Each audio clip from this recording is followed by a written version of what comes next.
नमस्कार। कभी सोचा है कि अगर पैसा हमारी जेब में ना होकर सिर्फ इंटरनेट पर हो तो कैसा रहेगा? तो चलिए आज इसी डिजिटल दुनिया की बात करते हैं जिसका नाम है क्रिप्टो करेंसी। देखते हैं कि भविष्य का पैसा आखिर कैसा दिख सकता है। बिटकॉइन, ये नाम तो हम सबने कहीं ना कहीं सुना ही है, राइट? पर सच कहूं तो ये तो बस एक बहुत बड़ी कहानी का एक छोटा सा हिस्सा है। असली पिक्चर तो इससे कहीं ज्यादा बड़ी और इंटरेस्टिंग है। तो आखिर ये क्रिप्टो करेंसी है क्या? सिंपल भाषा में ये एक डिजिटल या वर्चुअल करेंसी है जो 2009 में शुरू हुई थी। ये कोई असली नोट या सिक्का नहीं है जिसे हम छू सकें। ये सिर्फ ऑनलाइन होती है और एक डिजिटल वॉलेट में रखी जाती है। जैसा कि मैंने कहा, बिटकॉइन तो सिर्फ एक शुरुआत है। आपको जानकर हैरानी होगी कि आज दुनिया में 5,000 से भी ज्यादा अलग-अलग तरह की क्रिप्टो करेंसी मौजूद हैं। ये अपने आप में ही एक पूरी की पूरी दुनिया है। बिटकॉइन के अलावा भी कई बड़े खिलाड़ी हैं, जैसे इथेरियम, रिपल, लाइटकॉइन। ये कुछ ऐसे नाम हैं जो काफी पॉपुलर हैं और इन सब को भी बिटकॉइन की तरह ही खरीदा और बेचा जा सकता है।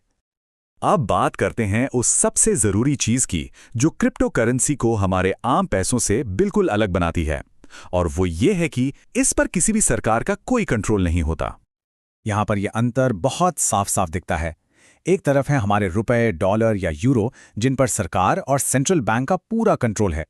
वहीं दूसरी तरफ है बिटकॉइन जैसी क्रिप्टो करेंसी, जिस पर किसी एक सरकार, बैंक या एजेंसी का कोई कंट्रोल नहीं। ये बिना किसी बैंक के सीधा एक डिजिटल वॉलेट से दूसरे में ट्रांसफर होती है। चलिए अब जरा इंडिया की बात करते हैं, क्योंकि यहाँ क्रिप्टो की कहानी काफी उतार चढ़ाव वाली रही है और इसका लीगल स्टेटस समझना बहुत जरूरी है। तो हुआ ये कि 2020 से पहले आरबीआई ने इस पर एक तरह से रोक लगा रखी थी। लेकिन फिर मार्च 2020 में एक बड़ा मोड़ आया जब सुप्रीम कोर्ट ने इस रोक को हटा दिया, और आज की तारीख में इंडिया में क्रिप्टो का इस्तेमाल और ट्रेडिंग पूरी तरह से लीगल है। यही वजह है कि इसके यूजर्स भी लगातार बढ़ रहे हैं। तो सवाल ये उठता है कि लोग इसमें इतनी दिलचस्पी ले क्यों रहे हैं? मतलब हमारे पास सोना, शेयर बाजार और म्यूचुअल फंड जैसे तरीके तो पहले से ही हैं। इसके फायदे काफी जबरदस्त हैं।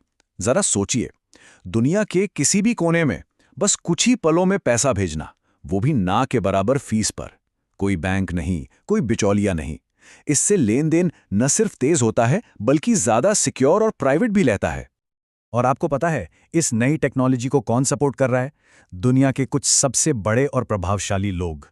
शायद सबसे बड़ा नाम जो दिमाग में आता है वो है इलॉन मस्क। और सिर्फ वही नहीं, ट्विटर के को-फाउंडर जैक डॉर्सी भी बिटकॉइन के बहुत बड़े समर्थक हैं।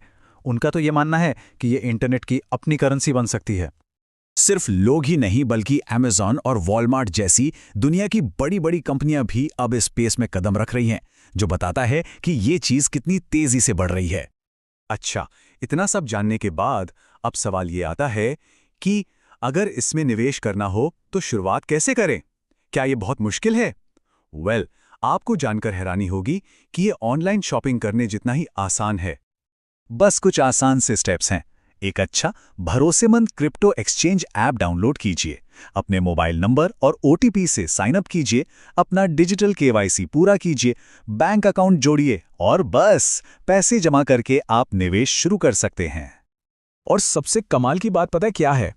आपको शुरू करने के लिए हजारों या लाखों रुपए नहीं चाहिए। आप सिर्फ 100 रुपए से भी अपनी शुरुआत कर सकते हैं। लेकिन आगे बढ़ने से पहले एक बहुत बहुत जरूरी बात, हर सिक्के के दो पहलू होते हैं और इसमें कुछ जोखिम भी हैं जिन्हें समझना बेहद जरूरी है। इसे आप एक रोलर कोस्टर की तरह समझिए। इसमें जितना ज्यादा प्रॉफिट का मौका है उतना ही ज्यादा रिस्क भी है। इसकी कीमत डिमांड के हिसाब से बहुत तेजी से ऊपर नीचे होती है। तो सबसे जरूरी सलाह यही है, अपना होमवर्क जरूर करें।